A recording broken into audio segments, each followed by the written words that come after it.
ഇന്ന് ക്ഷേത്രത്തിൽ വെക്കുന്ന ഒരു കുടം. വെള്ളം എന്തു ചെയ്യണം? ക്ഷേത്രത്തിലെ കുടം പിച്ചളയാണോ അതോ ചെമ്പാണോ, എങ്ങനെയായിരിക്കണം എന്ന് ഞങ്ങൾ നിങ്ങൾക്ക് പറഞ്ഞുതരാൻ പോകുന്നു. ചിലർ ഈ തെറ്റുകൾ ചെയ്ത് പിന്നീട് ഖേദിക്കുന്നു. നിങ്ങൾ ഒരിക്കലും അത്തരം തെറ്റ് ചെയ്യരുത്. അല്ലെങ്കിൽ നിങ്ങൾ ദരിദ്രനാകും, നശിച്ചുപോകും. ക്ഷേത്രത്തിൽ ഒരു കുടം വെള്ളം ഇങ്ങനെ ഒരിക്കലും വെക്കരുത്. കൂടാതെ വീട്ടിൽ ഏത് വസ്തുക്കൾ കൊണ്ട് നിർമ്മിച്ച വിളക്കാണ് വെക്കേണ്ടത്? ചെമ്പ്, ഇരുമ്പ്, പിച്ചള, ഓട്, അല്ലെങ്കിൽ അല്ലെങ്കിൽ മണ്ണ് എന്ന് അറിഞ്ഞിരിക്കുക. ചിലർ അവരുടെ പൂജാമുറിയിൽ തെറ്റായ രീതിയിൽ വിളക്കുകൾ വെച്ച് അവരുടെ വീട് നശിച്ചു പോകുന്നു. കൂടാതെ വിളക്ക് തിരി കച്ച കലാവോ അല്ലെങ്കിൽ പരുത്തി അല്ലെങ്കിൽ കയ്യിൽ കെട്ടുന്ന പരുത്തി കലാവാവാൽ ചെയ്യണം എന്ന് അറിഞ്ഞു കൊള്ളുക. ചിലർ വിളക്ക് കൊളുത്തുമ്പോൾ ഭയങ്കരമായ തെറ്റ് ചെയ്യുന്നു. ഇതിന്റെ കാരണത്താൽ അവർക്ക് പിതൃദോഷം, ശനി ദോഷം, കാലസർപ്പദോഷം, ചൊവ്വാദോഷം, ഭയങ്കരമായ ദാരിദ്ര്യദോഷം പോലും ഉണ്ടാകുന്നു. സുഹൃത്തുക്കളെ, ഈ വീഡിയോ പാതിവഴിയിൽ ഉപേക്ഷിക്കുന്ന ചിലരും ഇവിടെ ഉണ്ടാകും. ഈ വീഡിയോ നിങ്ങൾ ഉപേക്ഷിക്കാൻ ആഗ്രഹിക്കുന്നുവെങ്കിൽ ഇപ്പോൾ തന്നെ ഉപേക്ഷിക്കുക. എന്നാൽ വീഡിയോ പാതിവഴിയിൽ ഉപേക്ഷിച്ച് ലക്ഷ്മി ദേവിയെ അപമാനിക്കരുത്. സുഹൃത്തുക്കളെ, വളരെ നാളുകളായി നിങ്ങൾ പ്രധാന വാതിലിൽ വെള്ളം തളിക്കുന്നതിനുള്ള ശരിയായ സമയം എന്താണ്? കൂടാതെ ശരിയായ രീതി എന്താണ്? ഏത് സമയത്താണ് നമ്മൾ വെള്ളം തളിക്കേണ്ടത്?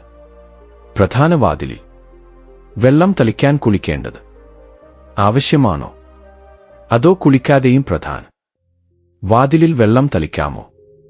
ചൂലുകൊണ്ട് തൂക്കുന്നതിന് മുമ്പോ ചൂലുകൊണ്ട് തൂത്തതിനു ശേഷമോ വെള്ളം തളിക്കണോ? മറ്റൊരു ചോദ്യം വന്നിട്ടുണ്ട്. ആർത്തവ സമയത്ത് നമ്മൾ നമ്മുടെ വീടിന്റെ പ്രധാന വാതിലിൽ വെള്ളം തളിക്കാമോ? അതോ പ്രധാന വാതിലിൽ ദീപം എത്തിക്കാമോ? കൂടാതെ വെള്ളവുമായി ബന്ധപ്പെട്ട മറ്റൊരു ചോദ്യം എന്തെന്നാൽ നമ്മൾ പ്രധാന വാതിലിൽ വെള്ളം തളിക്കുമ്പോൾ വീടിന്റെ ഉള്ളിൽ നിന്ന് വെള്ളം തളിക്കണോ? അതോ വീടിന്റെ പുറത്തു നിന്ന് വെള്ളം തളിക്കണോ? ഇത് സംബന്ധിച്ച് പലർക്കും സംശയമുണ്ട്. ഇന്ന് ഈ സംശയവും മാറും. പ്രധാന വാതിലിൽ വെള്ളം തളിക്കുന്നത് സംബന്ധിച്ച നിങ്ങളുടെ അടുത്ത ചോദ്യം എന്തെന്നാൽ അപ്പാർട്ട്മെന്റ് കെട്ടിടങ്ങളിൽ താമസിക്കുന്ന പലരും ഉണ്ട്. വാടക വീട്ടിൽ താമസിക്കുന്ന ചിലർ, ഒരേ മുറിയിൽ താമസിക്കുന്ന ചിലർ ഉണ്ട്.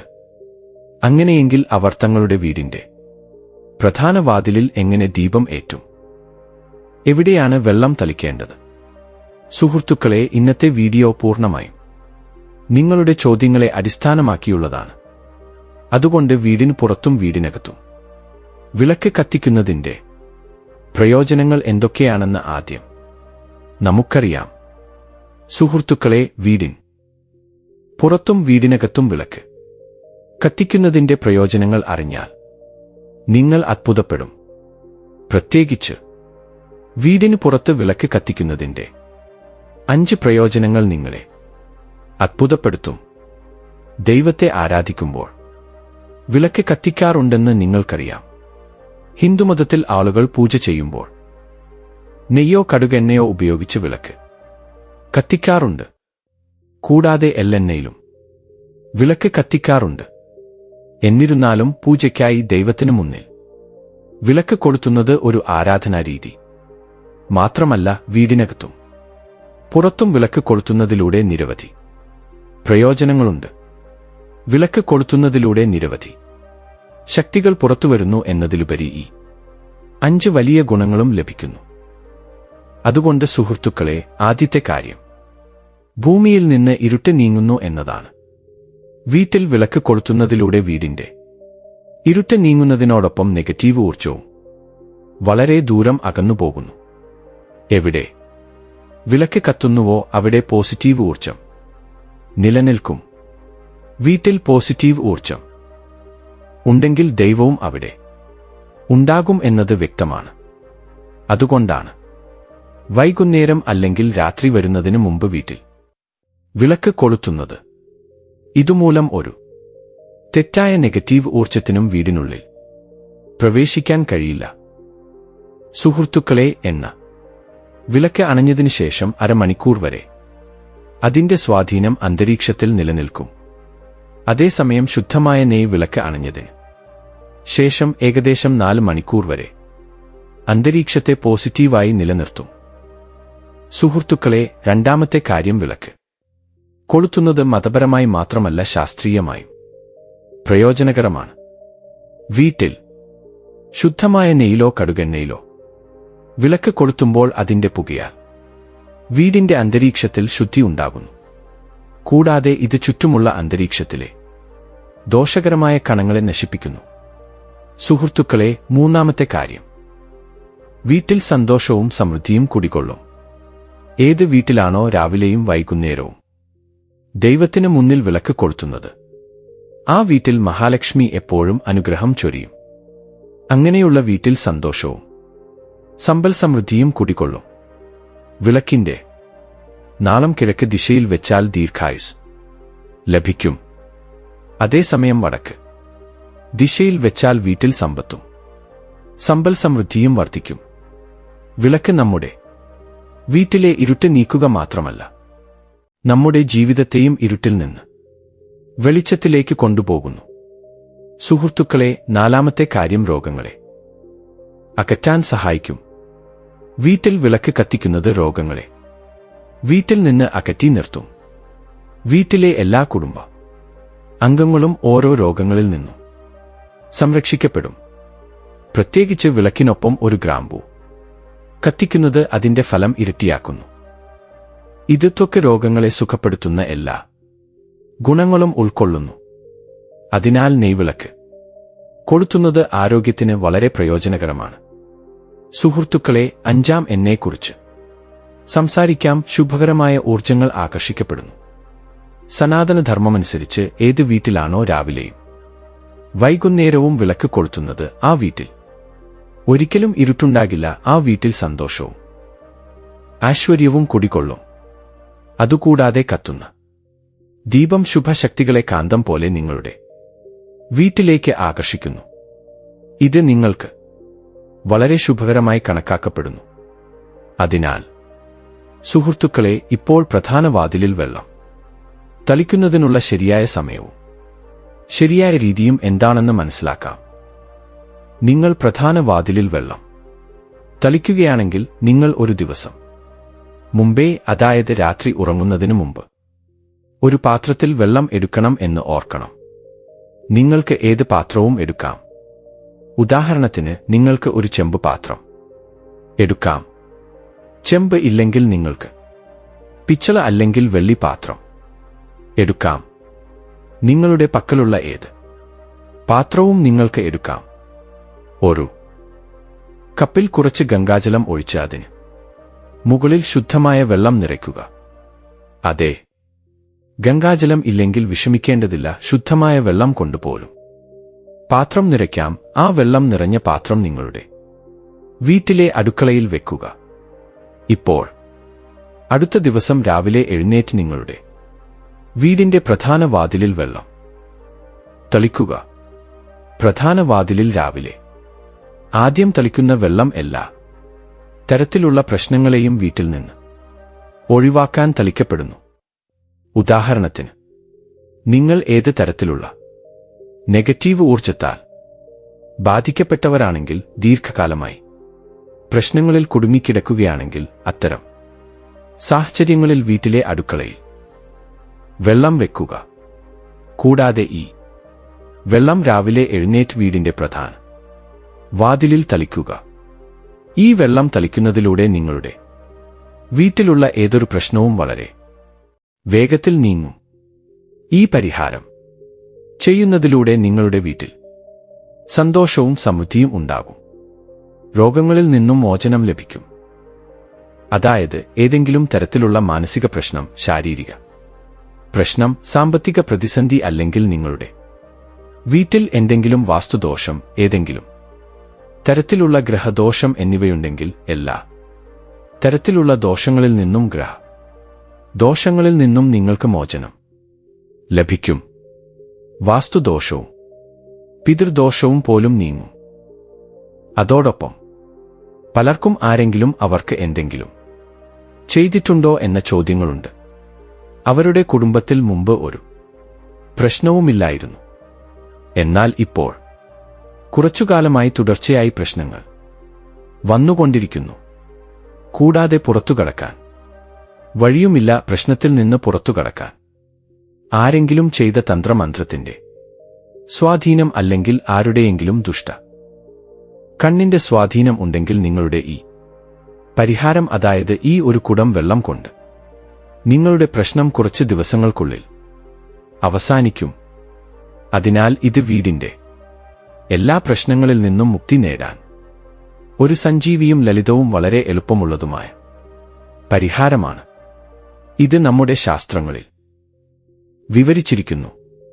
അതിനാൽ നിങ്ങളുടെ വീടിന്റെ അടുക്കളയിൽ ഒരു കുടം വെള്ളം രാത്രിയിൽ നിറച്ചുവെച്ച് അതിരാവിലെ എഴുന്നേറ്റ് ആ വെള്ളം നിങ്ങളുടെ വീടിന്റെ പ്രധാന വാതിലിൽ തളിക്കുക.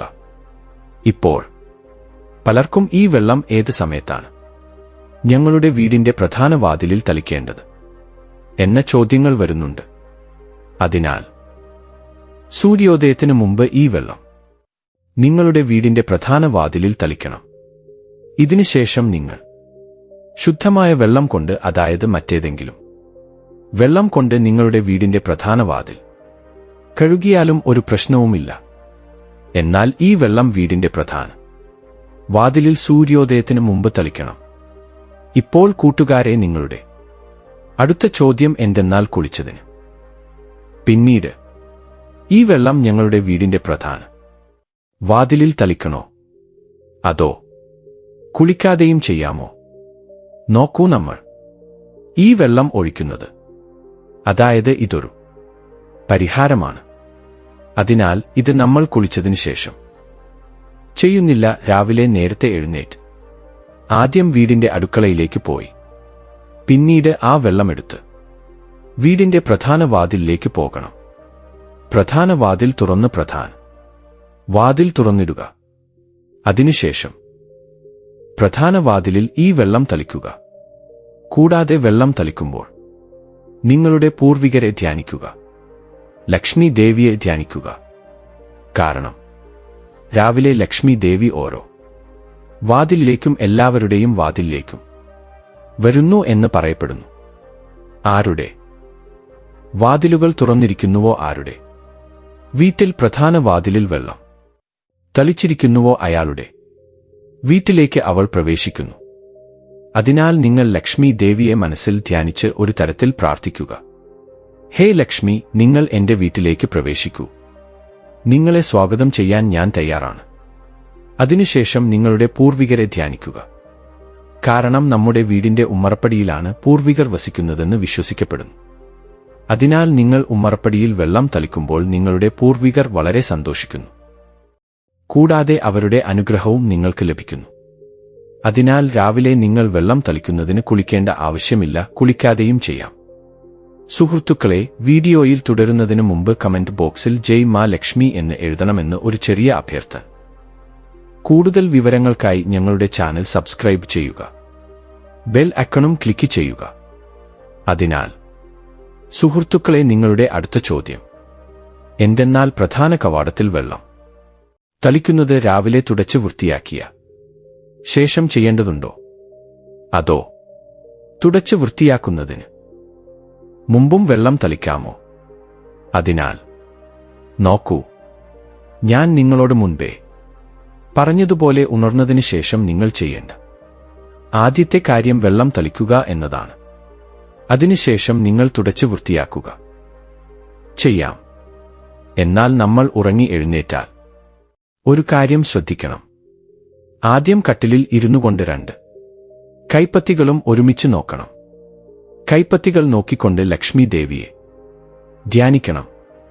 കരാഗ്രവസ്ഥേ ലക്ഷ്മികര മധ്യ സരസ്വതികര മൂലേതു ബ്രഹ്മ പ്രഭാതേകര ദർശനം. സുഹൃത്തുക്കളെ, നിങ്ങൾ ആഗ്രഹിക്കുന്നുവെങ്കിൽ ഈ മന്ത്രം ഉച്ചരിക്കാം.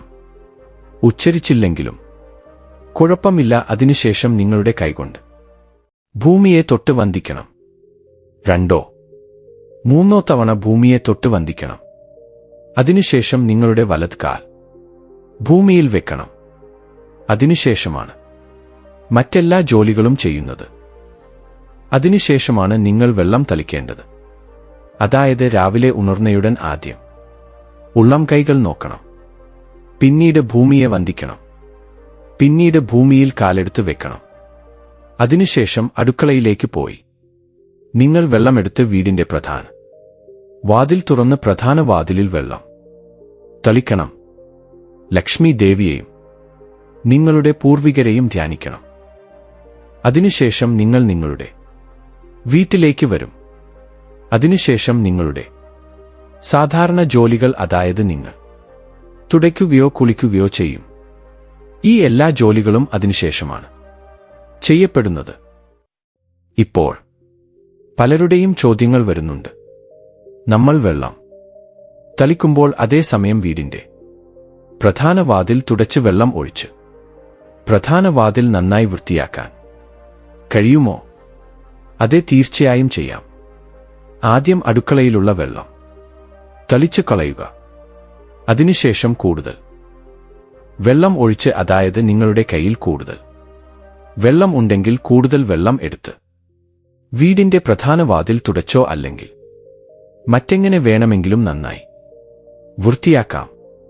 കൂടാതെ പലരുടെയും ചോദ്യങ്ങൾ വന്നിട്ടുണ്ട്.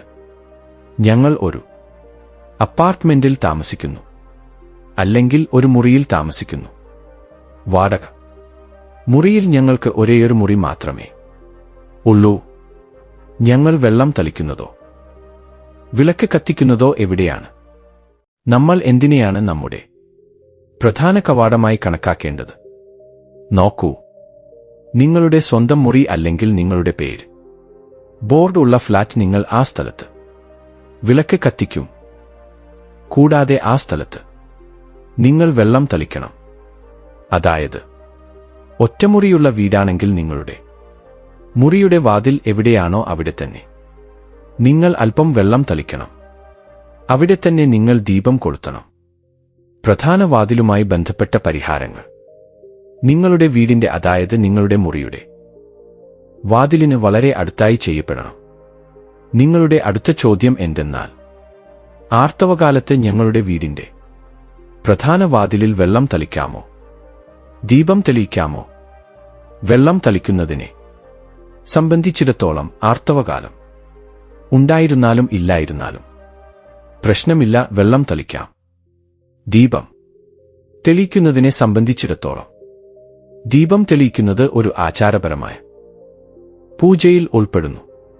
കൂടാതെ നമ്മൾ ശുദ്ധരല്ലെങ്കിൽ ആചാരപരമായ പൂജ ചെയ്യാൻ കഴിയില്ല, അതായത് ആർത്തവം കഴിഞ്ഞതിന് ശേഷം മാത്രമേ നിങ്ങൾക്ക് അത് ചെയ്യാൻ കഴിയൂ. അല്ലാത്തപക്ഷം നിങ്ങൾക്ക് എപ്പോൾ വേണമെങ്കിലും വെള്ളം തളിക്കാം.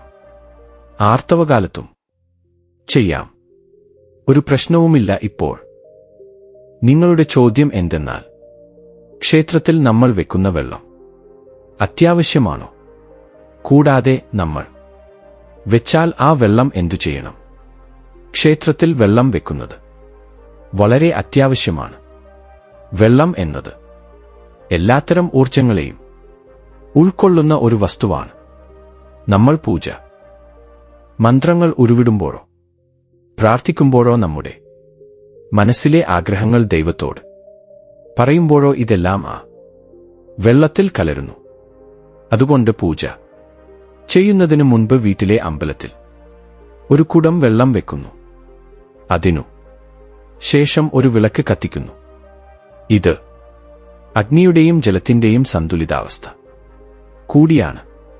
അതുകൊണ്ട് ശാസ്ത്രമനുസരിച്ച് വീട്ടിലെ അമ്പലത്തിൽ ഒരു കുടം വെള്ളം എപ്പോഴും ഉണ്ടായിരിക്കണം. കൂടാതെ ഒരു വിളക്കും കത്തിക്കണം. ഇപ്പോൾ ഈ വെള്ളം എന്തു ചെയ്യണം? നോക്കൂ, നമ്മൾ വെള്ളം വെക്കുമ്പോൾ രാവിലെ പൂജയിൽ വെക്കുന്നു. അതായത് നമ്മൾ രാവിലെ ചെയ്യുന്ന പൂജയാണ് രാവിലെ പൂജ. ആ സമയത്ത് വെള്ളം വെക്കുന്നു. കൂടാതെ ആ വെള്ളം അടുത്ത ദിവസം എടുക്കുന്നു. അതായത് നിങ്ങൾ അടുത്ത ദിവസം പൂജ ചെയ്യാൻ പോകുമ്പോൾ ആദ്യം ആ വെള്ളത്തിന്റെ ഉപയോഗം ശ്രദ്ധിക്കുക. നിങ്ങളുടെ വീട്ടിലെ എല്ലാ മുറികളിലും, അതായത് വീട് മുഴുവൻ ആ വെള്ളം തളിക്കുകയാണ്. ഇതുമൂലം നിങ്ങളുടെ വീട് ശുദ്ധമാകുന്നു. കാരണം അത് വളരെ പോസിറ്റീവ് ഊർജം നിറഞ്ഞ വെള്ളമാണ്. ഇതുമൂലം പല രോഗങ്ങളും സുഖപ്പെടും. ആ വെള്ളം തളിക്കുന്നതിലൂടെ ഒരുതരം നെഗറ്റീവ് ഊർജവും നിങ്ങളുടെ വീട്ടിലേക്ക് പ്രവേശിക്കില്ല. നിങ്ങളുടെ വീട്ടിൽ എന്ത് തരത്തിലുള്ള പ്രശ്നങ്ങളുണ്ടെങ്കിലും നിങ്ങൾ തുടർച്ചയായി ആ വെള്ളം തളിക്കുകയാണെങ്കിൽ നിങ്ങളുടെ വീട്ടിൽ നിങ്ങൾ തീർച്ചയായും പ്രശ്നങ്ങളിൽ നിന്ന് മുക്തി നേടും. പലപ്പോഴും നിങ്ങൾ മരുന്ന് കഴിച്ചുകൊണ്ടിരിക്കുകയാണ്, എന്നാൽ മരുന്ന് ഫലിക്കുന്നില്ല എന്ന് ആളുകൾ ചോദിക്കുന്നു. മരുന്നിന്റെ ഒരു ഫലവും കാണുന്നില്ല. അതിനാൽ മരുന്നിനൊപ്പം രോഗിക്ക് ഈ വെള്ളം കുടിക്കാൻ നൽകുകയാണെങ്കിൽ, അതായത് ഈ വെള്ളത്തിൽ മരുന്ന് കഴിക്കുകയാണെങ്കിൽ മരുന്നുകൾ വളരെ നന്നായി പ്രവർത്തിക്കാൻ തുടങ്ങുന്നു. കൂടാതെ കുടുംബത്തിൽ കൂടുതൽ വഴക്കുകളുണ്ടെങ്കിൽ, എപ്പോഴും ഓരോ കാര്യത്തിലും അഭിപ്രായ വ്യത്യാസമുണ്ടെങ്കിൽ, കുടുംബാംഗങ്ങൾ എല്ലാവരും ഈ വെള്ളത്തിൽ നിന്ന് കുറേശ്ശെയായി കുടിക്കുകയാണെങ്കിൽ ക്രമേണ ചിന്തകളിൽ മാറ്റം വരാൻ തുടങ്ങുന്നു. എല്ലാവർക്കും പോസിറ്റീവ് ചിന്തകൾ വരാൻ തുടങ്ങുന്നു. കൂടാതെ പരസ്പരം ഏകോപനം വരാൻ തുടങ്ങുന്നു. വീട്ടിൽ നിന്നുള്ള വഴക്കുകളും അഭിപ്രായ വ്യത്യാസങ്ങളും എന്നേക്കുമായി അവസാനിക്കുന്നു. കൂടാതെ അമ്പലത്തിൽ വെച്ച വെള്ളത്തിന്റെ അടുത്ത പരിഹാരം എന്താണ്? നോക്കൂ, നിങ്ങൾക്ക് ഒരു കട ഉണ്ടെങ്കിൽ, നിങ്ങൾക്ക് ഒരു ബിസിനസ് സ്ഥലം ഉണ്ടെങ്കിൽ, എല്ലാ ദിവസവും ഈ വെള്ളത്തിൽ നിന്ന് കുറച്ച് വെള്ളമെടുത്ത് കടയിലോ ബിസിനസ് സ്ഥലത്തോ തളിക്കുക. ഇത് നിങ്ങളുടെ കടയും നിങ്ങളുടെ ജോലിയും വളരെ നന്നായി നടക്കാൻ സഹായിക്കും. അതായത് നിങ്ങളുടെ ബിസിനസ് സ്ഥലത്ത് ഒരു പ്രശ്നവും ഉണ്ടാകില്ല. കാരണം ഞാൻ നിങ്ങളോട് പറഞ്ഞതുപോലെ ഈ വെള്ളം വളരെ ശക്തിയുള്ളതാണ്, വളരെ പോസിറ്റീവ് ആണ്. അമ്പലത്തിൽ വെച്ച ഒരു കുടം വെള്ളം എന്തുകൊണ്ടാണ് ശക്തി ഉള്ളതും പോസിറ്റീവ് ആകുന്നതും? കാരണം അതിൽ പോസിറ്റീവ് ഊർജം നിറഞ്ഞിരിക്കുന്നു. വെള്ളം, അമൃതം, മധുരമുള്ള പഴങ്ങൾ, ഭക്ഷണം, ധാന്യങ്ങൾ എന്നിവയേക്കാൾ ശ്രേഷ്ഠമായി ഇത് കണക്കാക്കപ്പെടുന്നു. ദേവി ദേവതകൾ നിങ്ങൾ കൊടുത്ത ഈ വെള്ളം തന്നെയാണ് ഉപയോഗിക്കുന്നത്. അമ്പലത്തിൽ ഒരു കുടം വെള്ളം വെക്കുന്നത് നിങ്ങൾ രാവിലെ, ഉച്ചയ്ക്ക്, രാത്രി ഭക്ഷണം കഴിക്കുന്നത് പോലെ പ്രധാനമാണ്. നമ്മൾ ദൈവത്തെ ആരാധിക്കുമ്പോൾ ചെമ്പ് പാത്രത്തിലോ അല്ലെങ്കിൽ പിച്ചള പാത്രത്തിലോ ഒരു കുടം വെള്ളം വെക്കുക. വെള്ളം കടൽ പോലെയാണ്. ഈ കടൽ നിങ്ങളുടെ ബോട്ടിനെ കടന്നുപോകാൻ സഹായിക്കുന്നു. ക്ഷേത്രത്തിൽ ഒരു കുടം വെള്ളം വെക്കും. ഇതുകൊണ്ട് ദൈവം അത് കഴിക്കും. ഈ വെള്ളം പ്രസാദമാണ്. അടുത്ത ദിവസം രാവിലെ ഇത് പ്രസാദമായി കഴിക്കുക. എന്നാൽ ക്ഷേത്രത്തിൽ വെച്ച കുടം വെള്ളം ഒരിക്കലും തുളസിയിൽ അർപ്പിക്കരുത് എന്ന് ഓർമ്മിക്കുക. കാരണം ഈ വെള്ളം എല്ലാ ദേവി ദേവതകളും കഴിക്കുന്നു. അതിനാൽ തുളസിയിൽ ഒഴിക്കുന്നത് നിരോധിച്ചിരിക്കുന്നു. എന്നാൽ അതെ, നിങ്ങളുടെ വീട്ടിൽ ലഡ്ഡു ഗോപാൽ, രാധാകൃഷ്ണൻ എന്നിവരുണ്ടെങ്കിൽ അവർക്ക് ഒരു കുടം വെള്ളം അർപ്പിച്ചാൽ അടുത്ത ദിവസം, അതായത് രാവിലെ, ആ വെള്ളം തുളസിയിൽ ഒഴിക്കാം. ക്ഷേത്രത്തിൽ വെച്ച ഒരു കുടം വെള്ളം അടുത്ത ദിവസം, അതായത് രാവിലെ, ഈ വെള്ളം കൊണ്ട് നിങ്ങളുടെ കണ്ണുകൾ കഴുകണം. ഇത് കണ്ണുകളുടെ കാഴ്ച വർദ്ധിപ്പിക്കുന്നു. കൂടാതെ കണ്ണുകളിലെ എല്ലാ രോഗങ്ങളെയും ഇല്ലാതാക്കുന്നു. ശാസ്ത്രമനുസരിച്ച് ക്ഷേത്രത്തിൽ ഒരു കുടം വെള്ളം വെക്കാത്തവരുടെ വീട്ടിൽ ദാരിദ്ര്യം ഉണ്ടാകും. വീട് പാവപ്പെട്ടതായി മാറും, നശിച്ചു പോകും. കുടുംബത്തിൽ പ്രശ്നങ്ങളും ദാരിദ്ര്യവും വരും. നിങ്ങൾക്ക് വേണമെങ്കിൽ ഒരു കുടം വെള്ളത്തിൽ പൂക്കൾ പോലുള്ളവ ഇട്ട് വെക്കാം. ഇത് വളരെ മംഗളകരമായി കണക്കാക്കപ്പെടുന്നു. ക്ഷേത്രത്തിൽ വെച്ച വെള്ളം കൊണ്ട് നമുക്ക് മറ്റെന്തെല്ലാം ചെയ്യാൻ കഴിയും? വരൂ, ഈ വെള്ളം തളിക്കുന്നതിലൂടെ പല പ്രശ്നങ്ങളും പരിഹരിക്കപ്പെടുമെന്ന് മനസ്സിലാക്കാം. ഉദാഹരണത്തിന്, നിങ്ങളുടെ കടയിൽ ആരുടെയെങ്കിലും കണ്ണ് തട്ടിയിട്ടുണ്ടെങ്കിൽ പലരിൽ നിന്നും ചോദ്യങ്ങൾ വരുന്നു. ഞങ്ങളുടെ ജോലി ആരോ കെട്ടിയിട്ടു എന്ന്. അതായത് ആരുടെയോ ദുഷ്ടകണ്ണ് അങ്ങനെ തട്ടിപ്പോയി. മുമ്പ് കട നന്നായി ഓടിയിരുന്നു, ഇപ്പോൾ ഓടുന്നില്ല. അതിനാൽ നിങ്ങൾക്ക് ഈ പരിഹാരം ചെയ്യാം. തീർച്ചയായും വളരെ വേഗം നിങ്ങൾ പ്രശ്നങ്ങളിൽ നിന്ന് മുക്തരാകും. നിങ്ങളുടെ ബിസിനസ് ഇരട്ടിയായും നാലിരട്ടിയായും വളരും. കൂടാതെ ക്ഷേത്രത്തിൽ വെച്ചിരിക്കുന്ന വെള്ളം നിങ്ങളുടെ വീട്ടിലെ അടുക്കളയിൽ പാചകം ചെയ്യാനും കുടിക്കാനും ഉപയോഗിക്കാം. എന്നാൽ നിങ്ങളുടെ വീട്ടിൽ പൂർണ്ണമായും സാത്വിക ഭക്ഷണം മാത്രമാണ് തയ്യാറാക്കുന്നതെങ്കിൽ മാത്രം പാചകം ചെയ്യുന്നതിന് ഉപയോഗിക്കുക. അതായത് നിങ്ങളുടെ വീട്ടിൽ വെളുത്തുള്ളി, ഉള്ളി എന്നിവ ഉപയോഗിക്കുകയാണെങ്കിൽ ഈ വെള്ളം പാചകം ചെയ്യുന്നതിന് ഉപയോഗിക്കാൻ കഴിയില്ല. പിന്നീട് നിങ്ങൾക്ക് ഈ വെള്ളം കുടുംബാംഗങ്ങൾക്ക് കുറേശ്ശെയായി കുടിക്കാൻ നൽകാം. ബാക്കിയുള്ള വെള്ളം നിങ്ങളുടെ വീട്ടിലെ ചെടികൾക്ക് ഒഴിക്കാം. അതിനാൽ ക്ഷേത്രത്തിൽ വെച്ചിരിക്കുന്ന വെള്ളം പാഴായിപ്പോയി ഒരു പ്രയോജനവുമില്ല എന്ന് അർത്ഥമാക്കുന്നില്ല. ഈ വെള്ളത്തിന് പല പ്രയോജനങ്ങളുമുണ്ട്. നമ്മൾ ശരിയായി ഉപയോഗിക്കുകയാണെങ്കിൽ നമ്മുടെ ജീവിതത്തിലെ പല പ്രശ്നങ്ങൾക്കും പരിഹാരം കാണാൻ കഴിയും. ഈ ഒരു കുടം വെള്ളം കൊണ്ട് നമുക്ക് ചെയ്യാൻ കഴിയും. അതിനാൽ മന്ത്രങ്ങളാൽ അഭിഷേകം ചെയ്ത വെള്ളം വളരെ പ്രധാനപ്പെട്ടതാണ്, വളരെ ശക്തിയുള്ളതാണ് എന്ന് ഓർമ്മിക്കുക. കൂടാതെ നമ്മുടെ വീട്ടിലെ ക്ഷേത്രത്തിൽ വെച്ചിരിക്കുന്ന വെള്ളം ദൈവങ്ങളുടെ അനുഗ്രഹമാണ്. കാരണം അത് എല്ലാ സമയത്തും ദൈവങ്ങളോടൊപ്പം ഉണ്ടാകും. ദൈവങ്ങൾ അവിടെയുള്ളതുകൊണ്ട് ആ വെള്ളത്തിൽ എല്ലാത്തരം ശക്തികളും അടങ്ങിയിരിക്കുന്നു. അവ പോസിറ്റീവ് ശക്തികളാണ്. കൂടാതെ ഈ വെള്ളം നമ്മൾ ശരിയായി ഉപയോഗിക്കുകയാണെങ്കിൽ, അതായത് അത് കുടിക്കുന്നതിന് ഉപയോഗിക്കുകയാണെങ്കിൽ, പാചകം ചെയ്യുന്നതിന് ഉപയോഗിക്കുകയാണെങ്കിൽ, വീട്ടിൽ വെള്ളം തളിക്കുന്നതിന് ഇത് ഉപയോഗിച്ചാൽ നമ്മുടെ പ്രശ്നങ്ങൾ പരിഹരിക്കപ്പെടും. കൂടാതെ ഏതൊരു ജോലിയും പതിവായി, അതായത് ദിവസവും ചെയ്താൽ അതിന്റെ ഫലം നമുക്ക് ലഭിക്കും. നിങ്ങൾ എപ്പോഴെങ്കിലും ചെയ്താൽ നിങ്ങൾക്ക് അത്രയധികം ഫലം ലഭിക്കില്ല.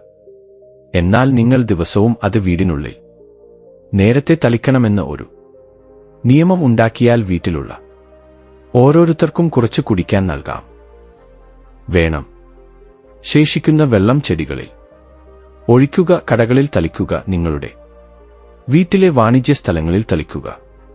കുട്ടികളുടെ പുസ്തകങ്ങൾ, കണ്ണാടികൾ, നിങ്ങളുടെ വീട്ടിലെ പെട്ടികൾ എന്നിങ്ങനെ എല്ലാ സ്ഥലങ്ങളിലും ഈ വെള്ളം തളിച്ച് അത് മുടങ്ങാതെ ചെയ്യുക. നിങ്ങൾ തീർച്ചയായും ഒരു അത്ഭുതം കാണും. അതുപോലെ അടുക്കളയിൽ വെച്ചിരിക്കുന്ന വെള്ളം നിങ്ങളുടെ വീടിന്റെ പ്രധാന വാതിലിൽ തെളിച്ചാൽ അതിന്റെ ഫലവും വളരെ വേഗത്തിൽ കാണാൻ സാധിക്കും. എന്നാൽ ഇത് നിങ്ങളുടെ ദൈനംദിന കാര്യങ്ങളിൽ ഉൾപ്പെടുത്തണം. ഈ പ്രവൃത്തി ദിവസവും മുടങ്ങാതെ ചെയ്യണം. അപ്പോൾ മാത്രമേ നിങ്ങൾക്ക് ഫലം ലഭിക്കൂ. അതെ, പലരിൽ നിന്നും ചോദ്യങ്ങൾ വരുന്നുണ്ട്. ക്ഷേത്രത്തിൽ വെച്ചിരിക്കുന്ന വെള്ളം അടുത്ത ദിവസം നമ്മൾ എടുക്കുമ്പോൾ അത് തുറന്നിരിക്കുന്നതിനാൽ പലപ്പോഴും പ്രാണികൾ അതിൽ വീഴുന്നു. അത് നമുക്ക് അടച്ചുവെക്കാമോ? അതെ, നിങ്ങൾക്ക് അത് അടച്ചുവെക്കാം എന്ന് ഞാൻ നിങ്ങളോട് പറയാൻ ആഗ്രഹിക്കുന്നു. പൂജ ചെയ്ത ശേഷം ആ വെള്ളം ഒരു തട്ട് അല്ലെങ്കിൽ ഒരു പാത്രം കൊണ്ട് മൂടി വെക്കുക. പിന്നീട് അടുത്ത ദിവസം ആ വെള്ളം എടുക്കുമ്പോൾ നിങ്ങൾ തികച്ചും ശുദ്ധവും തെളിഞ്ഞതുമായ വെള്ളം കാണും. കൂടാതെ നിങ്ങൾക്ക് ഏത് ജോലിക്കും വെള്ളം ഉപയോഗിക്കാം. കൂടാതെ സുഹൃത്തുക്കളെ, നിങ്ങൾ വീടിന്റെ പ്രധാന വാതിലിൽ വെള്ളം തളിക്കുമ്പോഴെല്ലാം ഗണപതി ഭഗവാന്റെ ഈ മന്ത്രം ജപിക്കുക. ഓം ഗണപതയേ നമഃ. കൂടാതെ വീഡിയോയിൽ ഞങ്ങൾ നിങ്ങൾക്ക് പറഞ്ഞത് ശ്രദ്ധാപൂർവം മനസ്സിലാക്കി. നിങ്ങളുടെ വീടിന്റെ പ്രധാന വാതിലിൽ വെള്ളം തളിക്കുക. സുഹൃത്തുക്കളെ, ഇപ്പോൾ വിളക്ക് ഏത് വസ്തുവിൽ നിന്നായിരിക്കണം? ഇരുമ്പ്, ചെമ്പ്, പിച്ചള, വെങ്കലം അല്ലെങ്കിൽ മണ്ണ്? വീട്ടിൽ ഏത് വിളക്ക് വെക്കുന്നതാണ് മംഗളകരമായി കണക്കാക്കപ്പെടുന്നത്? നിങ്ങൾ അബദ്ധത്തിൽ വീട്ടിൽ തെറ്റായ വസ്തുവിൽ നിർമ്മിച്ച വിളക്ക് വെച്ചാൽ വീട് മുഴുവൻ കുഴപ്പത്തിലാകും. അത് ദരിദ്രമാകും, നശിച്ചുപോകും. സുഹൃത്തുക്കളെ, എക്ക് വിളക്കിൽ പൂജ ചെയ്യുന്നത് വീട്ടിൽ ശനിയെ കോപിപ്പിക്കും. വീട്ടിൽ ഇരുമ്പ് വിളക്ക് വെച്ച് പൂജ ചെയ്യരുത്. വീട് നശിച്ചുപോകും, ദാരിദ്ര്യം വരും.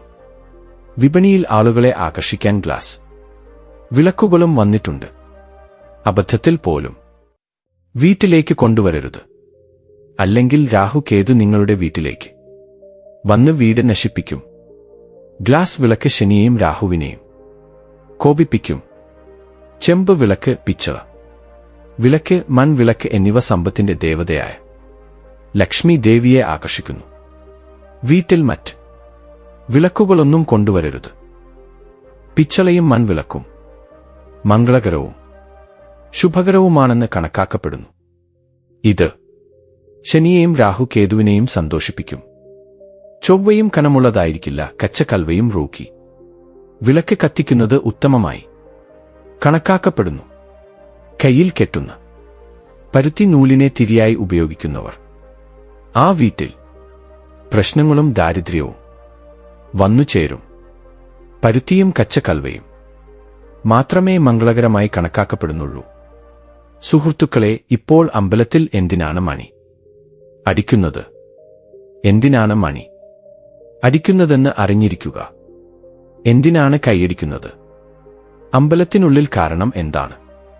ശങ്കരൻ, അമ്പലത്തിൽ എന്തിനാണ് മണി അടിക്കുന്നത്? കൈയടി എന്തിനാണ് നിരോധിച്ചിരിക്കുന്നത്? അമ്പലത്തിനുള്ളിലോ വീടിനുള്ളിലോ നിങ്ങൾ ഗരുഡമണി അടിക്കുമ്പോൾ മണിനാദം ഉയർത്തുമ്പോൾ ശിവമഹാപുരാണം, ലിംഗ പുരാണം, വിഷ്ണു പുരാണം എന്നിവ പറയുന്നു. മണിയുടെ ശബ്ദം പുറപ്പെടുവിക്കുന്നതിലൂടെ ഭൂമിയിലുള്ള എല്ലാ പുണ്യ സ്ഥലങ്ങളും എല്ലാ സാധകരും തപസ് ചെയ്യുന്ന സ്ഥലങ്ങളും എല്ലാ ജപതപങ്ങളും എല്ലാ പുണ്യ സ്ത്രീകളും ആചരിക്കുന്ന വ്രതങ്ങളും എല്ലാ ദാനങ്ങളും നിങ്ങൾ മണിയടിച്ച സമയത്ത് ആ സമയത്ത് എല്ലാ പുണ്യങ്ങളും മണിയുടെ ശബ്ദം പുറപ്പെടുവിക്കുന്നതിലൂടെ നിങ്ങളുടെ അക്കൗണ്ടിൽ വന്നു ചേരും. ശിവപെരുമാളിന്റെ ക്ഷേത്രത്തിൽ എന്തുകൊണ്ടാണ് കൈയടിക്കുന്നത്? ക്ഷേത്രത്തിൽ ഇരിക്കുന്നവർ, ഭജനം ചെയ്യുന്നവർ, തപസ്സു ചെയ്യുന്നവർ, അഭിഷേകം ചെയ്യുന്നവർ, പൂജ ചെയ്യുന്നവർ എന്നിങ്ങനെ എല്ലാവരും 3 തവണ കൈയടിക്കുന്നതിലൂടെ അവരുടെ എല്ലാ പുണ്യങ്ങളും നമ്മുടെ അക്കൗണ്ടിൽ വന്നു ചേരും, ആകർഷിക്കപ്പെടും. നമ്മുടെ ഭാഗ്യം ശക്തമാകും. ഒരു നിമിഷം കൊണ്ട് നമ്മുടെ അക്കൗണ്ടിൽ വന്നു ചേരും. നമ്മൾ ശങ്കരനെ സന്തോഷിപ്പിക്കുന്നതായി അനുഭവപ്പെടുന്നു. വീട്ടിൽ ഗരുഡമണി മുഴക്കുന്നത്.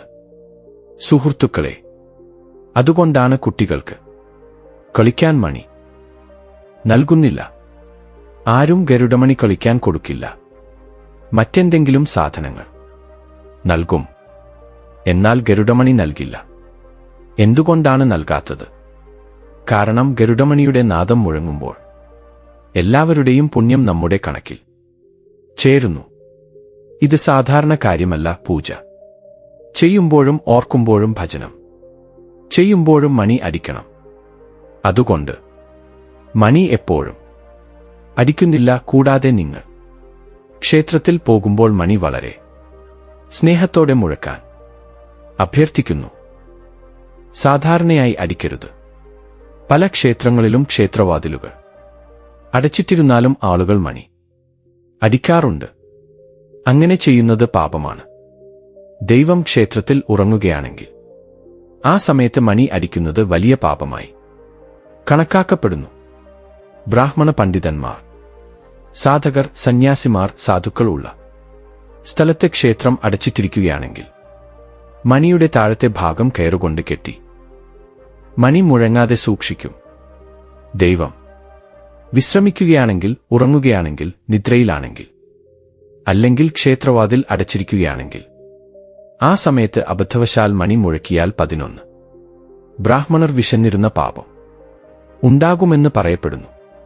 മണി അടിക്കുന്നതിന് ഏറ്റവും ഉചിതമായ സമയം രാവിലെ 4 മണി മുതൽ രാവിലെ 11 മണി വരെ വളരെ അപൂർവവും മംഗളകരവുമായാണ് കണക്കാക്കപ്പെടുന്നത്. ഈ സമയത്ത് മണി അടിക്കണം.